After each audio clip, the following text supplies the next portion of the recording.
নমস্কার শ্রোতা বন্ধুরা, সন্ধ্যায় গল্পের আসর ইউটিউব চ্যানেলে তোমাদের সবাইকে স্বাগত। আজকের গল্প শুভ দৃষ্টি, কলমে দেবিকা সাহা। আজও তেমনি শুভকে দেখেও ঘর থেকে বেরিয়ে যাচ্ছিল। ওয়েট।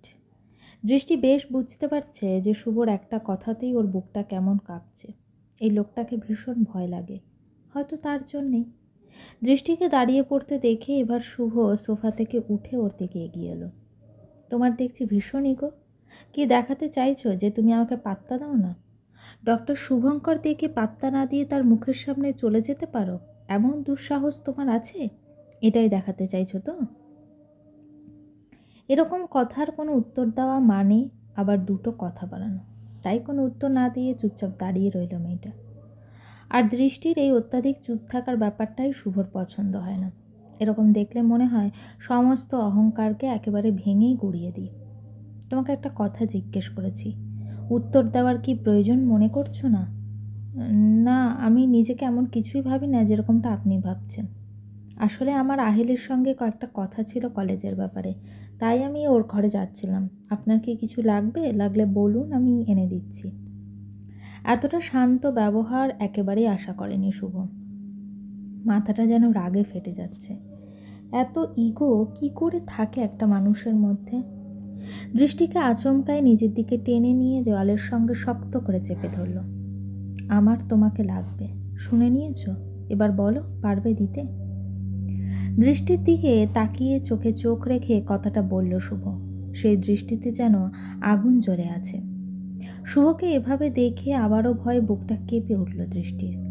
তবে ভয় পেলেও ভয়টাকে লুকিয়ে রাখার উপায়টা এই 3 দিনে বেশ ভালো রকম শিখে গেছে দৃষ্টি। কি হলো? Answer me. আমার আপনাকে লাগবে না, আর আশা করি আপনারও আমাকে দরকার পড়বে না। আপনার যদি সত্যিই কিছু দরকার হয় তাহলে বলুন, আমি এনে দিচ্ছি, আর আমাকে ছাড়ুন, আমার ভালো লাগছে না। এই মেয়েটার স্পর্ধা তো দিনে দিনে বেড়ে যাচ্ছে, আমাকে রিজেক্ট করছে। আমার সঙ্গে থাকার জন্য আমার সামান্য পাত্তা পেতে ছোটবেলার সেই স্কুল থেকে সমস্ত মেয়েরা লাইন লাগিয়ে দিত, আর সেখানে ওর আমাকে ভালো লাগছে না। এতটা উদ্ধত্ত শুভ মেনে নিতে পারছে না। দৃষ্টিকে আরও শক্ত করে চেপে ধরল। শুভর হাতের চাপে দৃষ্টি এবার সত্যি সত্যিই ব্যথা লাগছে, তাও যতটা সম্ভব স্বাভাবিক থাকার চেষ্টা করছে। সত্যি করে বলো তো, বিয়েটা তুমি করতে চেয়েছিলে তো? এরকম একটা প্রশ্নের জন্য দৃষ্টি মোটেও প্রস্তুত ছিল না। মানে কি বলতে চাইছেন আপনি? মনে তো হচ্ছে বয়ফ্রেন্ডের সঙ্গে বিয়ের পরেও সম্পর্কটা চালিয়ে যাচ্ছ। বিয়ের পর অন্য পুরুষের সঙ্গে থাকলে তাকে কি বলে জানো তো? অবৈধ। আমার তো মনে হচ্ছে তুমি অবৈধভাবে নিজের প্রেমিকের সঙ্গে সম্পর্কটা চালিয়ে যাচ্ছ। শুভঙ্কর বাবু। খানিকটা জোরেই শুভকে থামাতে কথাটা বলে উঠল দৃষ্টি। এই তো, এবারে গলার জোরটা দেখা যাচ্ছে। তাহলে সত্যি কথা শুনলে সবারই এমনটাই হয়। আপনি প্লিজ থামুন, আমি রিকোয়েস্ট করছি আপনাকে। বরের স্পর্শ ভালো লাগছে না? প্রেমিককে এখন দরকার ছিল এখানে, তাই না? শুভকে এক প্রকার ধাক্কা দিয়ে দৃষ্টি ফেলে ওই ঘরটার থেকে দৌড়ে বেরিয়ে গেল দৃষ্টি। সোফায় বসে দৃষ্টি ছুটে যাওয়ার দিকে তাকিয়ে রইল শুভ। দৃষ্টি ওকে বেশ জোরেই ধাক্কা মেরেছে। হাতের একটা পাশ সোফার পাশে লাগাতে একটু কেটেও গেছে জায়গাটা। হালকা জ্বালা অনুভব করছে ছেলেটা, তবে হাতের জ্বালার থেকে চোখের জ্বালাটা আরও তীব্র। দৃষ্টি যে ওকে এভাবে অ্যাভয়েড করলো সেটা কিছুতেই মেনে নিতে পারছে না শুভ। এতদিন জানতো শুভকে সবাই পেতে চায়, তাই নিজের প্রতি একটা অদেখা অহংকার বোধে মত্ত ছিল ছেলেটা। শুভঙ্কর দেকে কেউ অ্যাভয়েড করতে পারে এটা একেবারেই ধারণার বাইরে। তোমার মধ্যে এমন কি আছে যার জোরে তুমি আমাকে ইগো দেখাচ্ছ? I am sure you love someone. তুমি অন্য কোনো সম্পর্কে আছো, তাই তোমার আমাকে ভালো লাগছে না।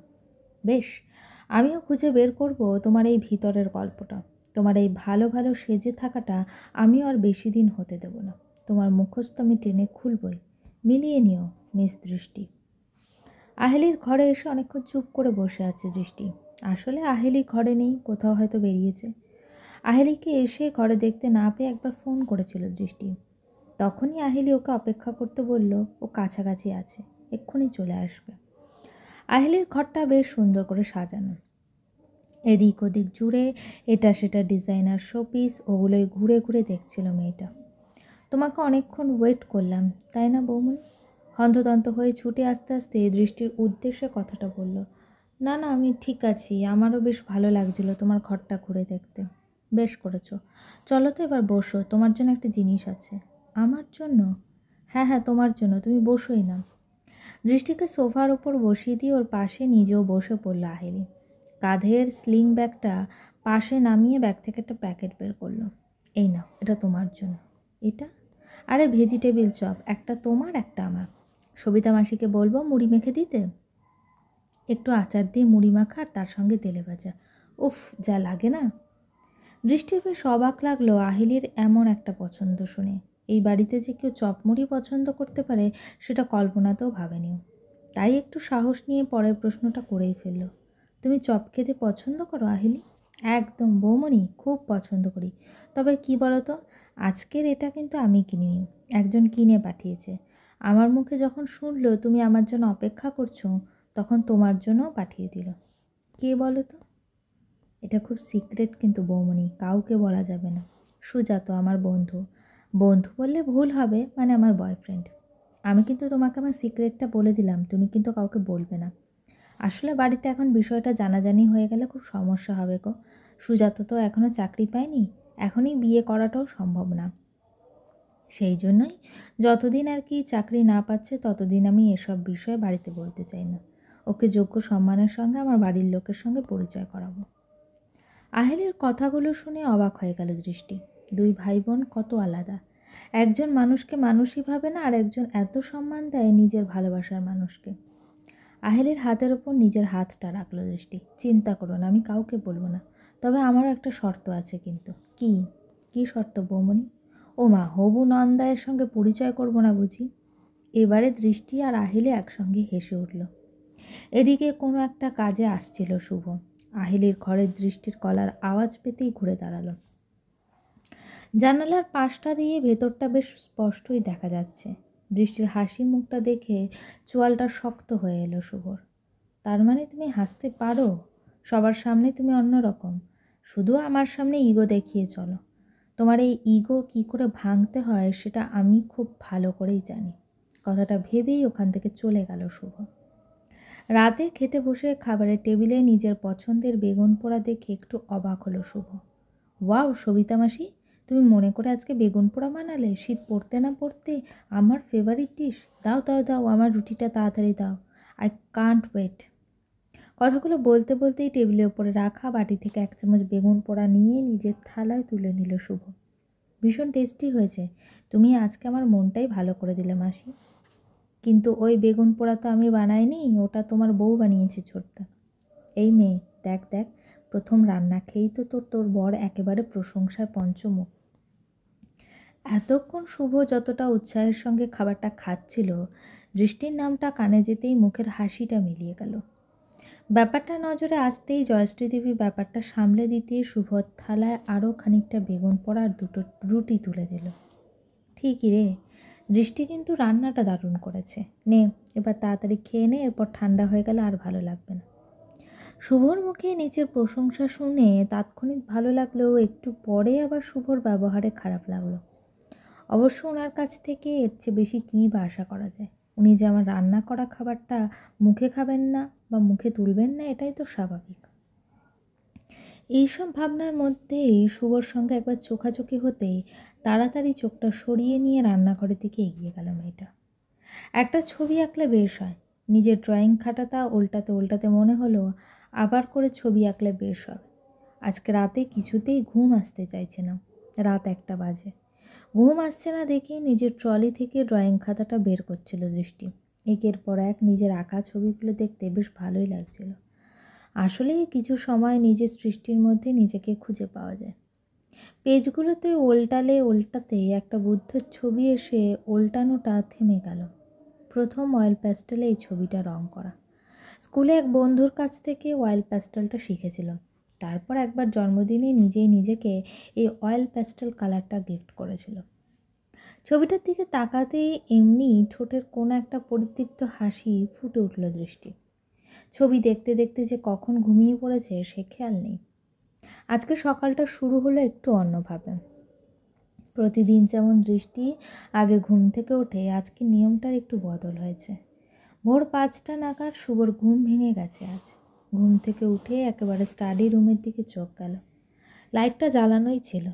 লাইট নেভানো নেই মানে নিশ্চয়ই রাত জেগে বয়ফ্রেন্ডের সঙ্গে কথা বলছে। মিস দৃষ্টি, আজ তোমাকে হাতে নাতে ধরব। ভাগ্যিস ঘুমটা ভাঙল। কথাগুলো ভেবে নিয়ে তাড়াতাড়ি উঠে স্টাডি রুমের দিকে এগিয়ে গেল শুভ। আজকেও অন্য দিনের মতো দরজাটা খোলাই আছে, তবে ঘরে ঢুকে দৃষ্টিকে ঘুমোতে দেখতে একটু অবাকই হলো।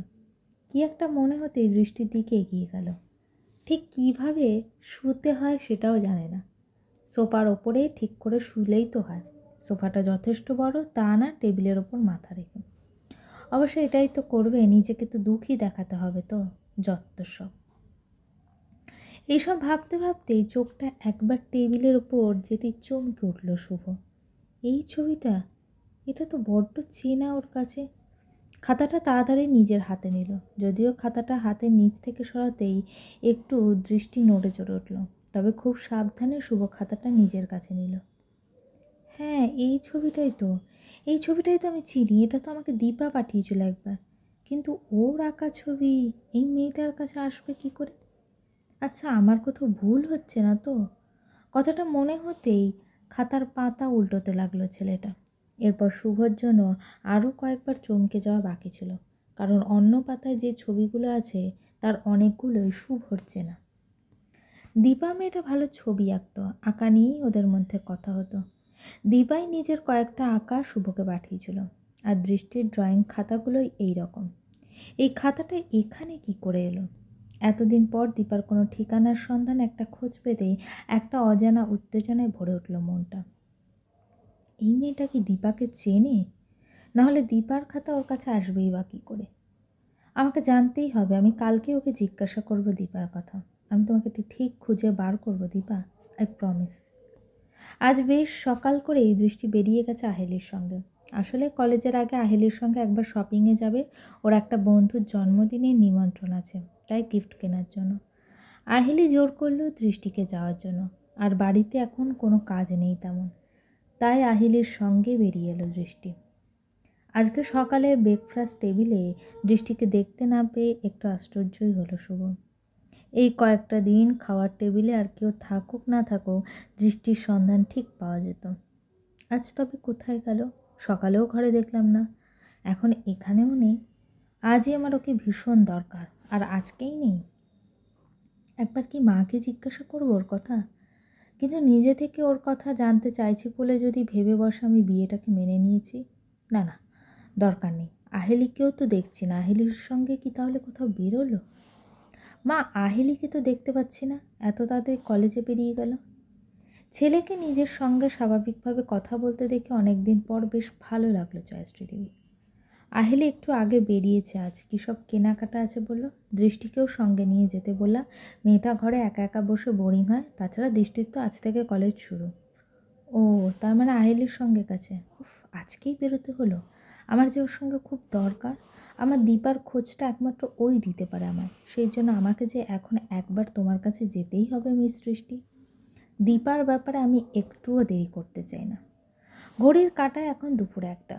দৃষ্টি আর আহেলি ক্লাস শেষ করে একটু বেরিয়েছে। এখন টিফিন, 2টোর পরে আবার একটা ক্লাস। আজকে আহেলি ইচ্ছে করেই বাড়ি থেকে খাবার আনেনি, বৌমণিকে কলেজের পাশের ক্যান্টিন থেকে স্পেশাল আলুর পরোটা খাওয়াবে তাই। দৃষ্টির বেশ ভালোই লাগছে এই নতুন জায়গা। কতদিন পর আবার সেই ক্লাসরুম, চক, বন্ধুদের আড্ডা, ক্লাসের সেই মজাটা। আজকে দৃষ্টিকে দেখতেও বেশ অন্যরকম লাগছে।